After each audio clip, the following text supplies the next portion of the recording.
গাড়িতে রয়েছেন ডক্টর জুবাইদা রহমান এবং শামিলা রহমান কোকোর ওয়াইফ এবং ব্যারিস্টার জয়মা রহমান এই গাড়িতে রয়েছেন। যুক্তরাজ্যে দেখেন আজকে হাজার হাজার নেতাকর্মী আজকে এখন খুব আপসেট।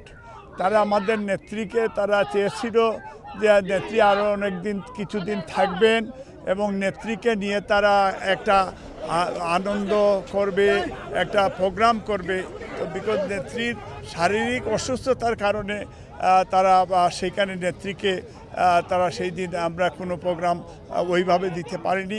আজকে এক নজর দেখার জন্য দেখেন সেই কার্ডিফ থেকে শুরু করে আপনার সোয়ানসি থেকে মানে ইউকের প্রত্যেকটা জায়গার থেকে হাজার হাজার নেতাকর্মী এখানে উপস্থিত হয়েছে এবং সবারই যে একটা নজর ম্যাডামকে দেখবে, হাতছানি দিবে।